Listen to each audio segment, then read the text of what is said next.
Halo semuanya, balik lagi dengan Putu Reza. Selamat tahun baru, selamat datang di 2023 yang mestinya bakal exciting banget. Dan ternyata masih di awal bulan aja, udah ada yang ngegas duluan nih dengan handphone baru. Yes, ini dia adalah Realme 10 Pro Plus ya, udah Pro Plus juga gitu kan. HP ini tuh segmennya adalah mid range alias kelas menengah. Mirip-mirip sama yang versi biasanya sebenarnya, nggak terlalu jauh. Tapi yang ini tetap lebih tinggi. Lebih tinggi speksnya, lebih tinggi juga harganya.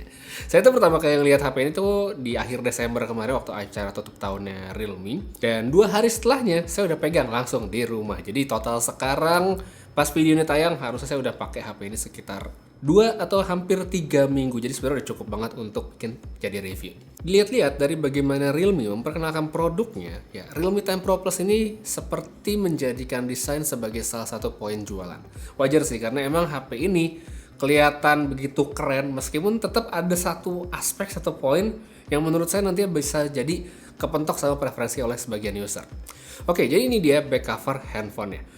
Finishingnya tuh rada rame ya, soalnya ada glitter-glitter, terus ada efeknya juga kalau kena lampu. Tapi ini cuma salah satu dari 3 varian warna yang bisa dibeli. Yang lainnya itu kalau saya nggak salah lihat ada warna biru sama hitam, jadi ya bisa jadi alternatif lah kalau nggak suka yang seperti ini. HP-nya tuh tipis, baik itu dia pakai casing atau polosan, saya suka banget.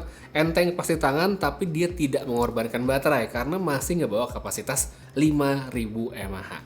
Jadi sekalipun mungkin ada yang rasa wih, handphonenya gede ya ukurannya. Tapi kalau menurut saya, ini masih terasa cukup nyaman di tangan karena ditipis tadi. Tombol power sama volume dia ada di lokasi yang sama ya, sisi yang sama. Penempatannya juga nggak tinggi, jadi ya buat saya masih nyaman buat ditekan. Slot SIM card ada di bagian bawah, dia sebelahan sama USB-C dan isi cuma tempat SIM card doang ya, jadi tidak ada untuk micro SD. Berikutnya kita pindah ke bagian layar. Realme ngebakalin pakai layar yang spesifikasinya juga kelihatan bagus banget. Ukurannya 6,7 inci, panelnya tuh AMOLED yang punya rasio kontras tinggi, refresh rate-nya juga udah 120 Hz.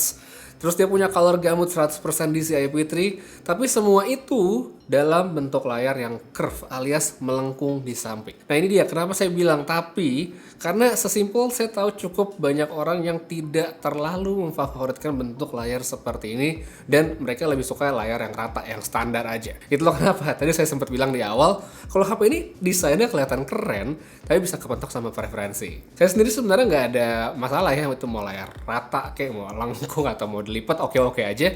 Jadi misal kebetulan nggak punya preferensi yang saklek gitu untuk satu bentuk layar, mestinya sih bisa banget untuk enjoy layar HP ini karena memang secara kualitas dia udah bagus. Tambah lagi HP ini kan speakernya juga udah stereo, kenceng juga, jadi menurut saya sih makin pas kalau buat dipakai nonton biar makin seru. Cuma meskipun kualitas layar secara umum udah bagus, tapi ada satu poin lagi yang cukup bikin saya sebenarnya agak kurang nyaman pas pakai, yaitu kemampuan auto brightness layarnya yang menurut saya kurang optimal. Kalau misalnya buat bikin terang pas kita pakai di situasi outdoor sih sebenarnya oke, dia bekerja dengan baik. Tapi yang sering bikin saya nggak enak adalah ketika saya dalam ruangan, mungkin dalam seperti ini saya atau di kasur lagi lihat-lihat HP sebelum tidur, kan di kamar nggak terlalu terang lah. Nah itu seringan auto brightness malah turun sehingga layar jadi terlalu gelap, saya nggak bisa ngelihat. Mungkin maksudnya baik ya, karena dinilai situasinya gelap jadi dia nggak bikin silau mata. Cuman ya itu dia, seringan saya melihatnya malah jadi terlalu gelap sampai akhirnya pun saya milih untuk ya udah matiin dulu auto brightness-nya sekalian. Semoga ini bukan masalah hardware ya, jadi bisa dibikin lebih baik lewat software update ke depannya. Habis soal desain dan juga layar, Realme 10 Pro Plus ini juga punya poin plus lainnya, yaitu kamera. Menariknya, ini tuh sempat di-mention ya di video akhir tahunnya MKBHD ya. Kalau buat yang mungkin belum nonton, nih saya kasih tahu videonya.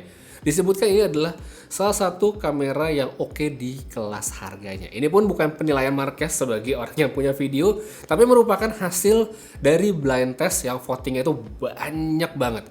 Kurang lebih begitulah sedikit highlight yang bisa bikin excited sebenarnya dengan kamera handphone ini. Dilihat dari sekilas, setupnya tuh kayak pakai 2 kamera doang ya, 2 lensa yang gede-gede. Tapi ternyata di sini tuh ada 3 lensa. Yang di atas adalah lensa utama, lensa jagoannya 108 megapiksel dengan sensor Samsung HM6. Kemudian untuk yang di bawah itu ada lensa ultra wide 8 megapiksel serta ada lensa makro. Dari ketiga lensa ini, makro kalau menurut saya bisa dibilang yang paling nggak guna sih sebenarnya. Bukan cuma di Realme tapi di handphone manapun saat ini saya lihat lensa makro yang dedicated ya, atau bukan jadi satu dengan lensa ultra wide itu masih menjadi sesuatu yang sangat jarang banget dipakai, dan kayaknya menurut saya sih mendingan nggak punya sekalian gitu. Kita ngeliat ke website-nya, di sini ada disebutin fitur-fitur kamera tuh ada image fusion engine lah, ada quick shot acceleration, ada super nightscape ya, 3 ini. Dan pokoknya ini diciptakan untuk menghasilkan foto terbaik, minim noise, dan cepat ketika kita menggunakan resolusi 108 megapiksel. Begitu klaimnya Realme. Hasilnya gimana?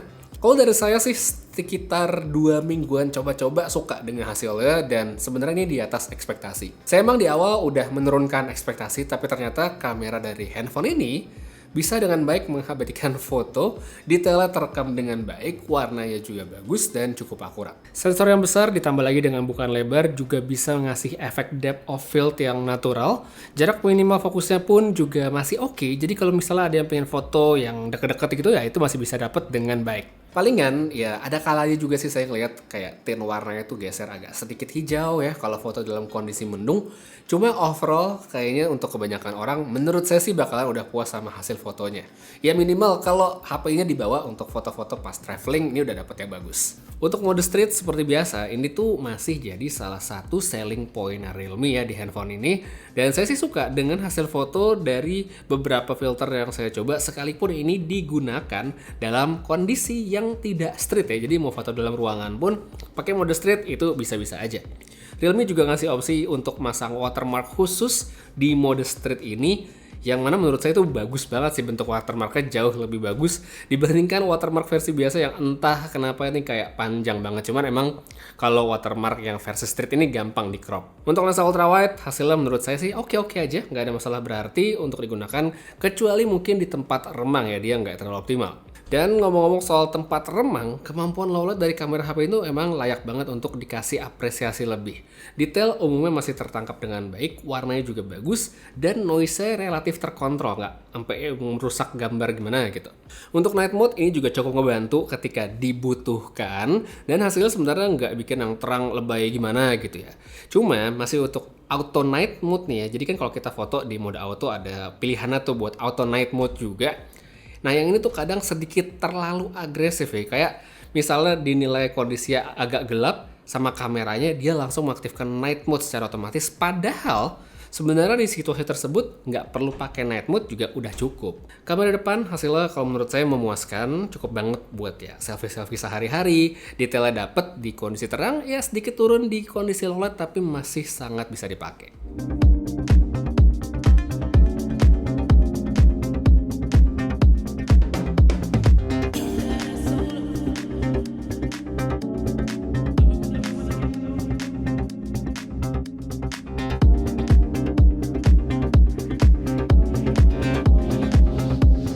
Oke, jadi ini dia kamera depan dari Realme 10 Pro Plus untuk rekaman video di resolusinya 1080p.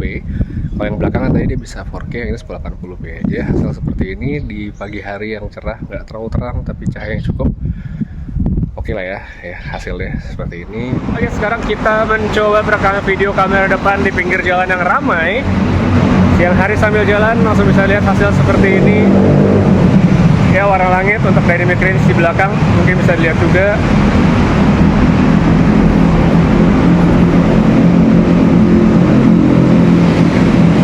Oke, jadi ini dia untuk sampelnya. Bisa kasih tahu saya kedengeran atau enggak suara saya, karena di sini berisik banget, motornya, mobilnya tuh banyak banget. Jadi ya kalau bagus ya bagus.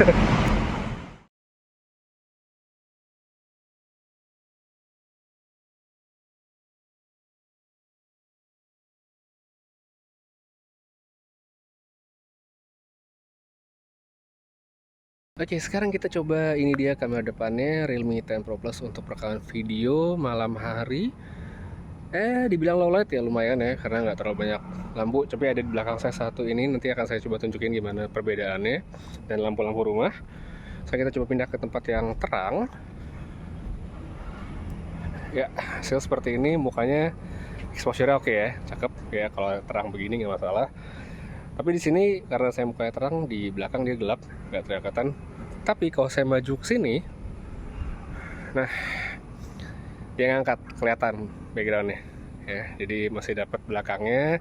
Saya mundur lagi, dia gelap karena muka saya terang, saya majuin, nah exposure-nya ngangkat ya, kelihatan. Kalau saya pindah ke sini juga nih, lampu di rumah belakang dapat cakep. Jadi menurut saya ini perekaman videonya untuk kamera depan hasilnya sih kelihatan oke ya kalau di layar dari handphone. Dan abis ini saya bakal coba untuk sambil jalan ya, kita lihat gimana performanya. Mungkin adakah efek-efek kalau misalnya kita lagi jalan geter-geter, kita lihat sama-sama. Oke, jadi ini buat kamera depannya, kita ngerekam video dalam komplek, lampu jalan dan lampu-lampu rumah dia nggak terlalu terang. Sambil jalan hasil seperti ini. Ini saya belum mengaktifkan mode stabilizer-nya ya, jadi masih yang standar banget, mode standar. Dan habis ini coba saya hidupin stabilizer-nya. Sekarang fitur stabilizer-nya udah dinyalain, hasil seperti ini. Dan kalau menurut saya sih ya, dalam kondisi low light gini dia mendingan stabilizer-nya dimatiin ya, karena efeknya dia buat ngestabilin itu kelihatan banget jadi kalau ambil jalan gini gitu. Cuman kalau dari segi exposure kayaknya dia lebih terjaga yang ini dibandingkan kalau lagi dimatiin. Coba pendapat kalian gimana, oke atau enggak? Silahkan tulis pada kolom komentar di bawah. Lanjut, kita sekarang ngomongin soal performanya gimana nih. Oke nggak dengan harga yang dikasih Realme? Jadi di sini Realme tuh menggunakan chipset Dimensity 920. Sedikit beda dengan yang ada di versi India, kan di India dia pakainya Dimensity 1080. Cuma dari Realme juga mengonfirmasi bahwa perbedaan ini tidak akan membuat performa jomplang karena ya 11-12 aja mirip-mirip. Kapasitas penyimpanan internalnya 256GB, makanya nggak ada slot micro SD. Dan untuk RAM-nya itu juga gede banget ya, ada di angka 12GB untuk unit review saya kali ini.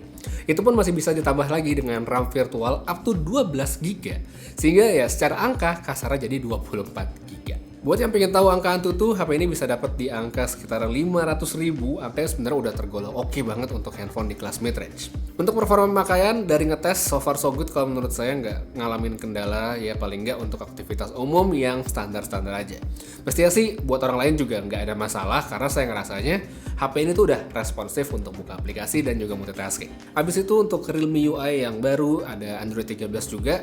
Di sini berjalan dengan baik, saya belum merasa ada masalah dari segi animasi, ada stutter atau lainnya dikarenakan software yang tidak optimal. Fitur-fitur ekstranya untuk kayak split screen, untuk membantu kita floating window, sidebar itu bisa dieksekusi dengan baik. Dan paling nggak, sampai saat video ini dibuat dan tayang, mestinya sih masih bagus-bagus aja. Sedangkan kalau konteksnya kita geser, kita pindah ke soal game, ya ini tuh mungkin bakal menjadi pertimbangan bagi sebagian orang yang kebutuhannya adalah main game-game dengan grafis yang harus bagus banget settingannya. Untuk yang game casual ya, let's say kayak kita main Tsubasa, saya kan main Tsubasa gitu, main Clash Royale, atau mungkin kayak sekarang main Marvel Snap, ya HP ini sih lancar, mulus banget, gak masalah. Cuma kalau untuk yang harus main Genshin Impact ya, jadi ya ini sebenarnya kayak kebanyakan handphone di kelas mid-range juga ya, masih belum bisa mendapatkan performa yang maksimal, yang optimal, sekalipun kita set dengan setting medium. FPS-nya tuh masih di 30-an, bahkan bisa kurang kalau lagi rame atau efeknya lagi seru gitu.